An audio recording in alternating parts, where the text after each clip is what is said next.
18 local governments of actually more or less touched in 192 wards. And everywhere we went, the reception was overwhelming.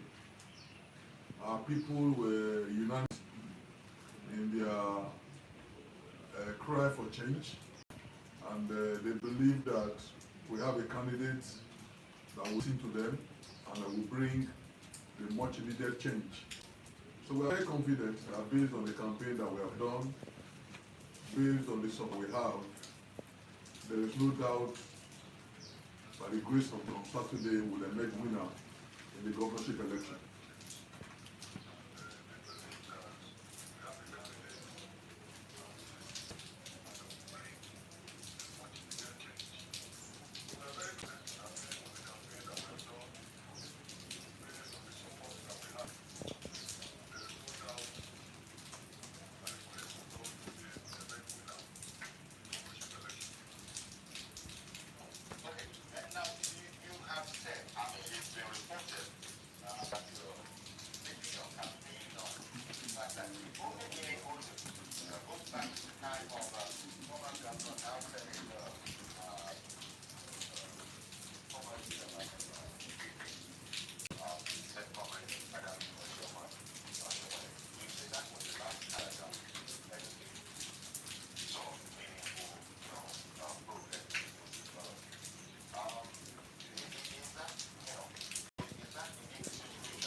Well, the past 8 years has been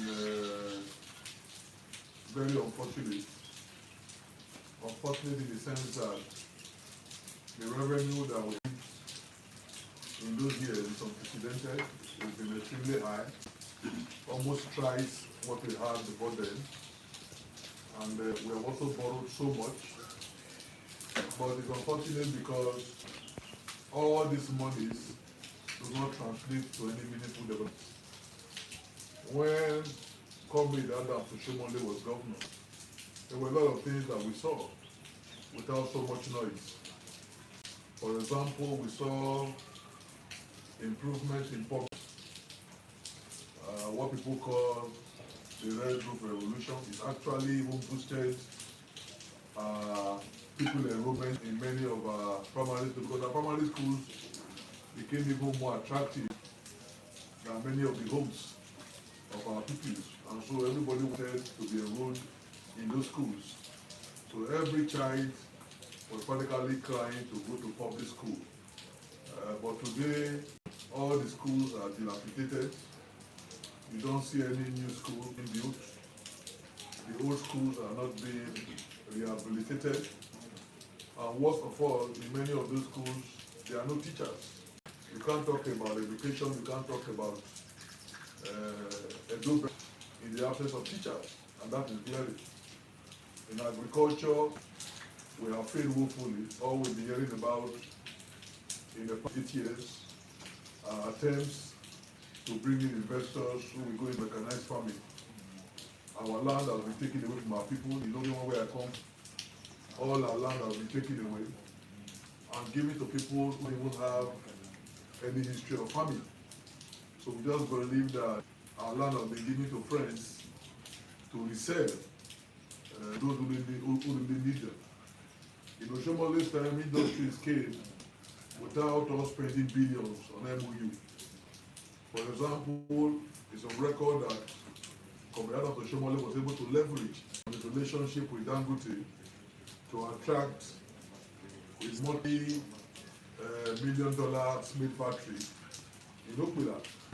He was also able to get Boa Smith to come to us. So we have two very big cement companies in our state, and all these things were done without too much fanfare. Of course, you also know too that in the area of energy generation, Azura Power Plant came during Oshomole's time, again without billions being spent on MOU. If you also remember, it was during this time that the Chinese found our state very attractive and began to invest here. And today, they're into ties They are into steel manufacturing and so many other areas around the mobile axis of our state. All these things are not there anymore. Declaring unemployment, security is in shambles, kidnapping is being done on a regular basis. I'm sure you all remember that only recently, even the state chairman of PDP was kidnapped, coming from government house. That will tell you the level of insecurity in our state. The health sector is something to write home about. The governor has promised that in the 182 wards of the state, they would establish primary health care centers. What we know doesn't exist. Even where they used to be, they are shut down. They are dilapidated. There are no doctors to even man them. There are no nurses to man them. There are no equipment.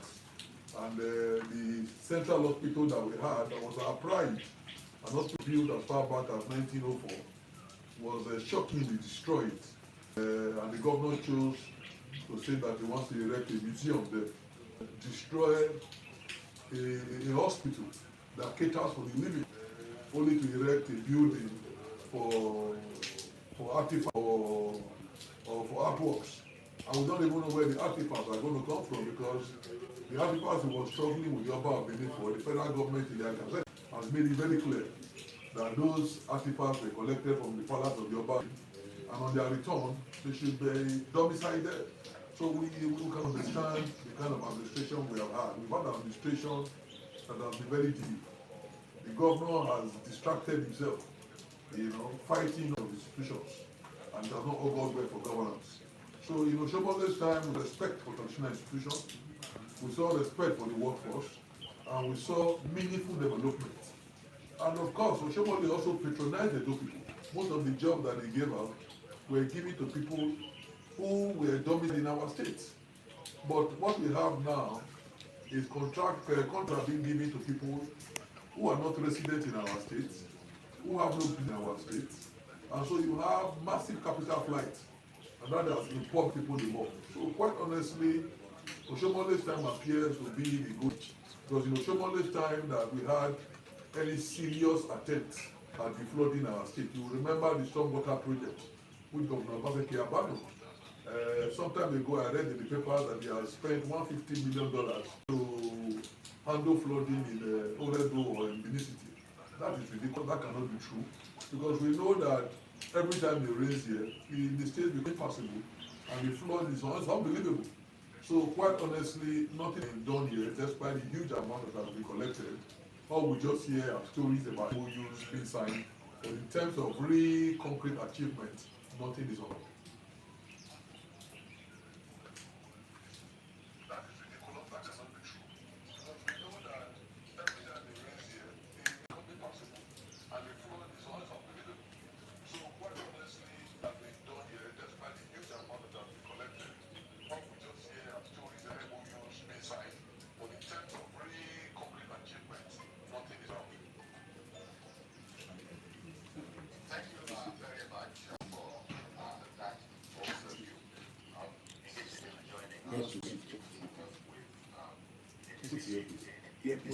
Ize-Iyamu.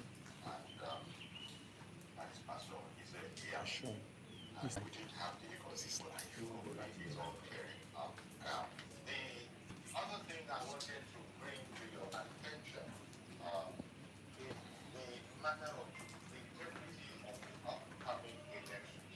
Talk to me about that against the background of the ruling party that you're contesting to this election. Complaining about the Commissioner of Police and the INEC President-elect Commissioner and wanting them removed. I'd like your commentary on that. What's that all about from your point of view? I think the governor is being haunted by his past. You will recall the very shameful election they did during the local government election. I use that word carefully, election, because to call it an election would be an aberration. They used their security agencies to wreak havoc, including even those who were contesting against them. Their SEC, which is the State Electoral Commission, was at their beck and call. So I think these are all the stories that is making him believe that this election too might not go his way. I was at the stakeholder that I called, and I was shocked when the chair of PDP actually stood up to request that they want the result sheets to be signed by the administrative secretary of INEC. And the national man had to tell him that it was not their business to tell INEC who will sign the result sheet. That was the height of impunity for a participant to now dictate to the referee who will be the referees in the match, or how they would write the final result sheet. That would tell you that they have been so used to manipulating the process, and they are not comfortable with the process that they cannot manipulate. 4 years ago, we had an election of governor between the APC and PDP. Federal government, that is APC, process. In fact, I recall that the governor praised the impartiality of the security agencies. So what has changed? The only thing that has changed is that the governor has done his 8 years, and it's clear everywhere he has gone to that Edo people believe he has done badly. And because of that, he cannot be in a position to bring a successor, more or less a stranger that has no track record that nobody knows. He's trying to bring a full-grown adult, as if he's a child, to introduce it to Edo people. And the people are saying no, they don't want a governor that has to be introduced to them. They want a governor that they know. So all this cry about commissioner, about INEC, they are like spoiled children who must have their way. And if they don't have their way, they begin to cry. You know, Governor Kim must be told that he has no say in who is commissioner in Edo State, commissioner of police. He has no say in who is INEC. They are rules. This is the governor that told his party, do not sign the peace accord. And shockingly, his candidate, who is supposed to be a very senior lawyer, allowed that to happen. They refused to sign. So what are they telling Edo? That they want to unleash violence on Edo people during elections? And so because of that, the commissioner of police who will turn a blind eye to the rubbish that they did. Like when somebody killed the inspector that was attached to our candidate and nothing was done about it. Is that the kind of law and order that they want? We told clearly that it's not their duty to dictate to the relevant agencies about how the election will be conducted. We subscribe to a free, fair, and peaceful election. And we believe so, God, that will win. Our greatest selling point is that they have failed woefully. Our candidate is unknown. But our own candidate has a track record. And we think that the two people will give us a chance, because the only time we had meaningful governance in this state, the APC was in government. So the choices are obvious. So they are not in a position to dictate, and I think that they should be ignored. Our greatest selling point is that they have failed candidate is unknown. But our own candidate has a track record. And we think that they don't give us a chance, because only time we had meaningful governance in this state was when the APC was in government. So the choices are obvious.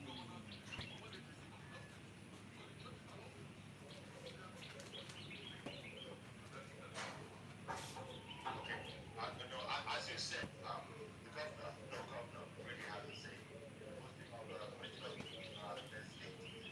Now, the other matter is that the SPO supervise the presiding officers that INEC has appointed. They are thinking that might also be an issue. And you just spoke now about the peace accord that the ruling party led by the governor and led by the governor, the refusal to sign that accord. What do you think this means? What is the import, if anything? Well, by not signing the peace accord based on the instruction of Governor Osagie, Asma Egudaro has nailed his defeat.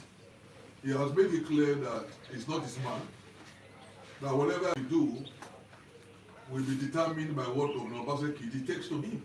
Because I cannot imagine how you as a contestant will listen to a suggestion that says that you should not sign for peace election. That is ridiculous. So for me, he has clearly shown that he's not his own man, and that perhaps in his gratitude for Osagie bringing him to a straight he has abandoned all these years, he's willing to do anything that he tells him. And those states do not want a stooge, who do not want a puppet, who do not want a governor who do not have his mind, who do not want a governor who cannot detect, who cannot differentiate between what is right and what is wrong. For us, sign our peace accord is a sign of good faith.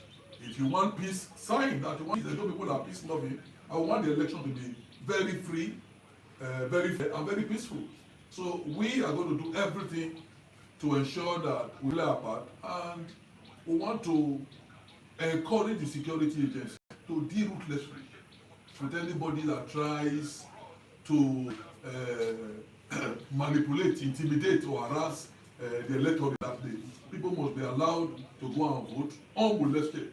They should be allowed to vote for who they want without inducement and without fear of evil.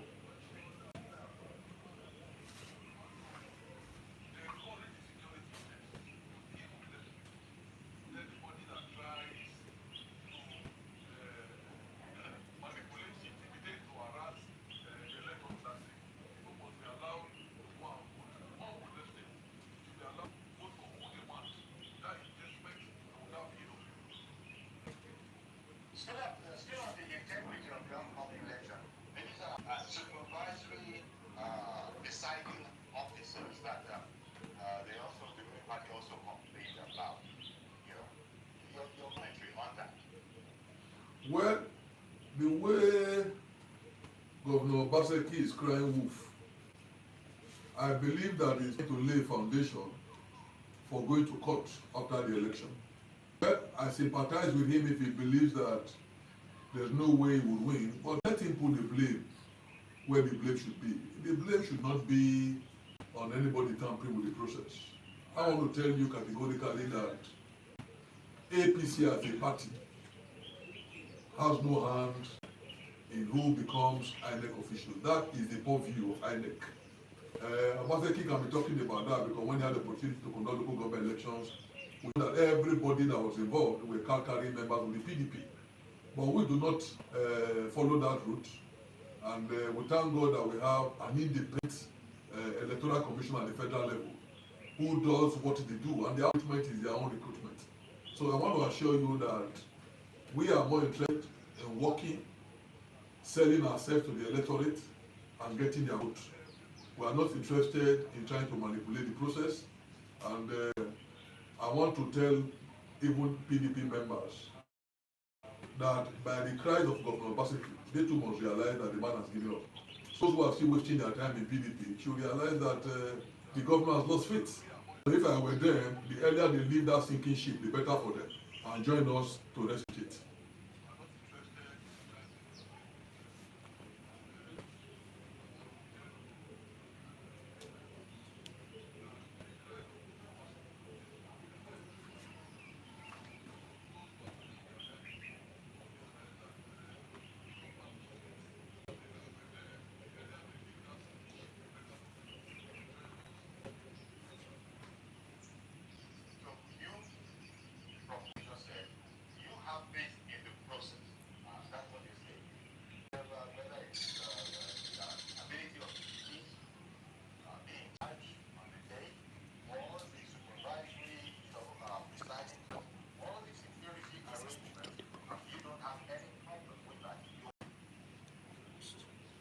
This is not the first time we had elections.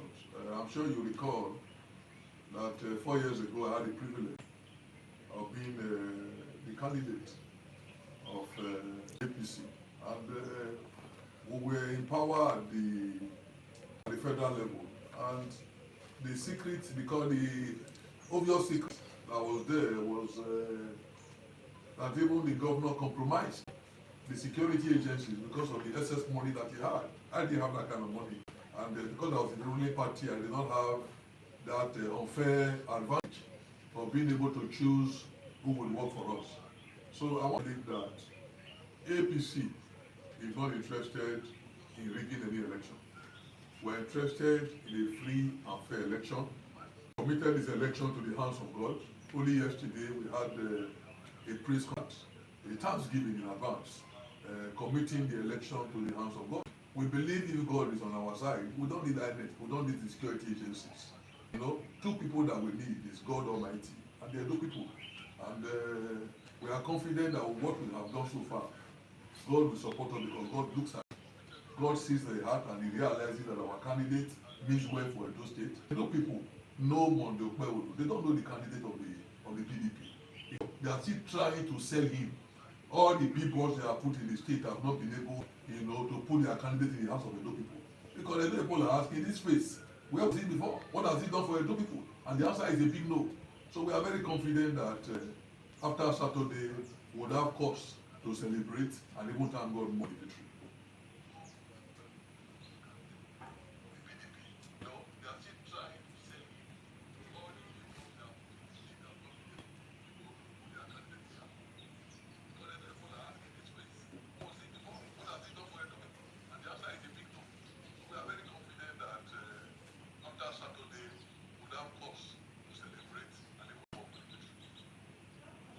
In fact, underlying what you just said is the expression we hear is right in it.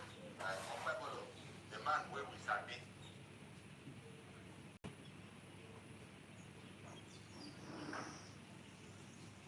Can you repeat that question, please?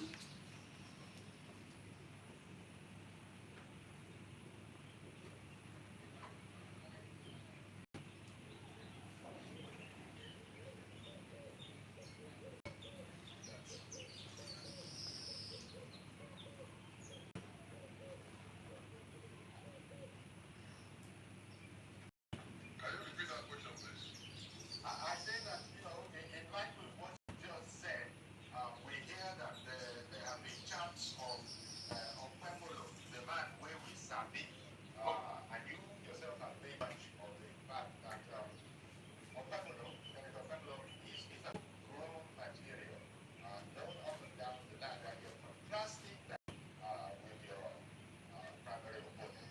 You are very, very correct. You see, this election is a protest against somebody that was put there before, despite the counsel by many that this man, even though from here, is a stranger to our state and to our people. Many people did not think that was important, but 8 years down the road, they realized that the disrespect that he has shown to Edo people, to the traditional authority, stemmed from that fact of being a stranger among us. On the other hand, Senator Monday Okpebolo is somebody that we know. We know his upbringing, we know his struggle against poverty, we know how he succeeded in life, and we know the things he did even before he became senator. We are aware. The great things that he did in boreholes he sunk in several communities. Security that he supported with vehicles and resources. Roads that he graded and even tarred and put drainages. These are things that are visible. These are things that we know. But when you ask them about their candidate, what they tell you is that when he wins, he will do something. And we said, no, we can't take that. We can't take that chance. We have made that mistake before. We are not ready to support somebody who only perform when he's made governor. But all the years, even when in important positions, he did not do his checks. We would rather support somebody who, before he became governor, was supporting us. So we are very comfortable with Monday Okpebolo. He's a homeboy. He's somebody that we trust. He's somebody that would respect Edo people. He's somebody listen to. He's somebody that will be transparent in the affairs of governance. So Edo people are good for him very much.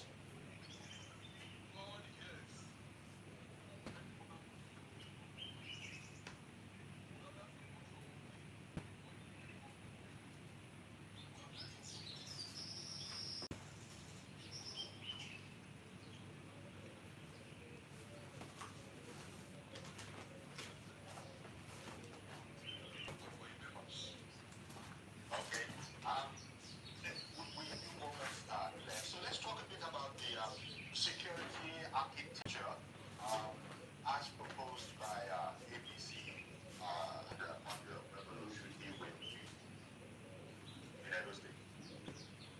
Well, thank you. Security is one of the pillars of Senator Mondo Okpewolo's intervention in rescuing Edo State from the misrule that we have had PDP in the past 8 years. And we are happy that the area of security has a track record. In the senatorial district, when the government folded their hands and appeared helpless to the insecurity in that senatorial district, he is one of those who spearheaded the initiative of forming their own security outfit and funding it. Not only did he give them millions to support the initiative, he provided 5 functional vehicles that could be used to patrol the 5 governments in this land. And these measures that he did helped to reduce insecurity in this land. On the other hand, our colleague or his colleague, who was in the private sector then, holding a very serious position, was rushed by his own people too in the Edo Central to contribute to this effort, and he refused. It took a lot of appeal for him to finally contribute 100,000 naira. And those who collected the money said when they even counted the money, they found that 2 pieces were missing. So it was actually 98,000 and not 100,000. That was beautiful. Now for Senator Mondo Okpewolo, it is clear that he has a clear-cut agenda. He intends to involve traditionalists. He intends to involve the communities. You can imagine of Osagie, the security outfit that he has. Where were they recruited from? Where were they recruited from? A man who says no to cultism, yet got most of the members from there. And most of the people he put in charge are non-cultists in our states. Number 2, the Okaigeles in Edo South are actually the youth leaders. Their job is to protect our state.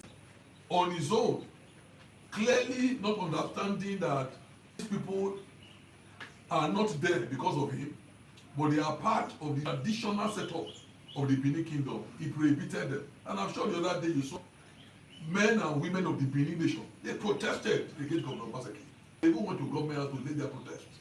Apart from the disrespect to the Benin, fighting him to collect the artifacts that do not belong to him, the prohibition of the Okaigeles was to make our place known to insecurity. Because these are the people that safeguard our farmlands in the areas. These are the people that safeguard our rural communities from this. And all of a sudden, he said, oh, he wants to prohibit them because he said there are pigs among them. Why don't you fish them out? Why don't you know who they are? So they are approach to security, very poor. Despite the fact that they collect so much. Monday, Okpewolo intends to involve Edo people. He intends to get community policing. He also intends to bring in technology, the use of drones, surveillance cameras, to ensure that we reduce security to the lowest level in Edo State. He's a businessman. He understands that if there's insecurity, businesses cannot come and they cannot thrive. So I'm optimistic that in his era and in his time, Edo State, the 3 senatorial districts, the 192 wards, would enjoy peace and prosperity.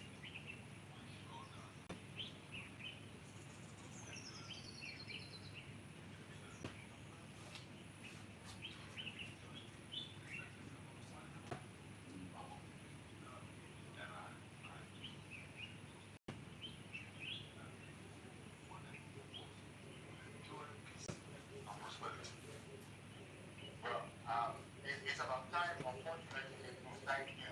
But I just wanted to end on the myself, Senator Mondo Okpewolo. I once heard Prince Kasim Akegbu refer to as a man of subliminal humility, able to engage all Edo people, no matter their station in life. This problem is against the backdrop of those who are saying they haven't heard from as much as from his supporters. Well, all I can tell you is that Edo State, under the leadership of Senator Mondo Okpewolo, will have a God-fearing governor, A man is very passionate about the development of our state. A man who will respect our traditional institution. A man who will uplift the welfare of our people. A man who doesn't talk too much, but is a doer. You see, a lot of people do not know who Senator Monday Ogbebole is. But I can tell you that this young man is a go-getter, and is a man that God has blessed. He has a lot of grace. Some people who lack knowledge, oh, the man did not school, but go and check. Go to the University of Abuja. In 2017, he has a BSc in business administration. Go and check his business, Chapman Computers. Go and see what he has done with that company. Go check Interwebs.com. These are IT companies that he created. And in his first year in the Senate, he was put chairman of a very sensitive committee at the Senate. He is the chairman of the Committee on Procurement. That tells you the level of his transparency, the level of his sincerity. For the Senate to look for him, or for the Senate to see him among the number that they have there to chair such a committee, to tell you that these people haven't seen him at close quarters. Realize that this is a man who is totally committed to judicious use of funds. This is a man who will ensure that the resources of our state were utilized. So for me, I want to urge all the good people to vote for Senator Monday Ogbebole of the APC.